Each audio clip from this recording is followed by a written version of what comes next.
Thank you, Dave. Community activists are asking Grand Rapids city leaders to investigate the arrest of a man they say is here legally seeking asylum in the U.S. And the 28-year-old from Ecuador was arrested by ICE and ATF officers earlier this month and taken to a detention center in Lake County. 13 on your side's Aaron Sullivan joins us now live from the newsroom. Aaron, tell us, what are activists demanding this morning? Emily Tanner, well, activists are asking city leaders to investigate an arrest by ICE with the assistance of ATF that happened earlier this month in the Burton Heights neighborhood. Now, the man arrested was 28-year-old Byron Martinez, who assumed he was being stopped for a traffic violation because he says he's been doing everything right to be in the country legally.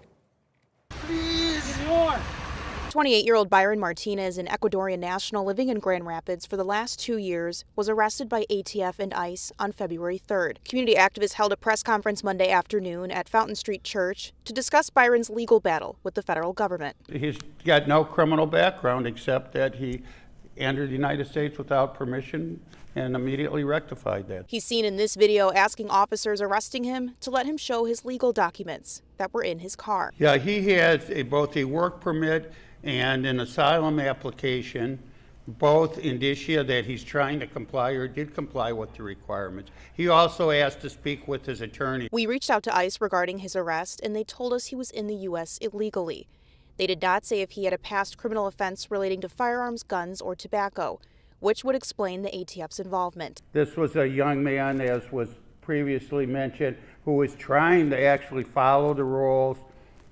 He went to his supervision, he filed his asylum application, he applied for and received his employment authorization, and simply because of the color of his skin and because of his nationality, he's not only stopped, he's pulled out of a car, beaten up, as many of you saw in the video. Activists were also highly critical of the arresting officers, saying they used excessive force. He was then thrown onto the snow bank where his face was pushed into the snow and he could not breathe. They also spoke about the presence of Grand Rapids police. We have seen the GRPD repeatedly intervene and assist and collaborate and cooperate with ICE over the last 12 months in particular in Grand Rapids. Many of our volunteer organizers have seen this in person. We've videotaped it. In a statement sent to 13 on your side, GRPD said they provided crowd control for the ATF, not ICE. They did not mention that this was an immigration arrest. Activists are now asking the city to get involved. They're supposed to be protecting people like Byron. And our mayor has said on the record, we're going to prosecute and we're going to protect people if their rights are violated by ICE. Well, he's got officers there watching it. You saw the video.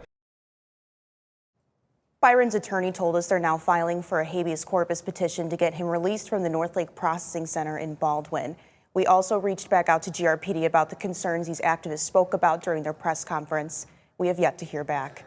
In the newsroom, I'm Aaron Sullivan, 13 on your side.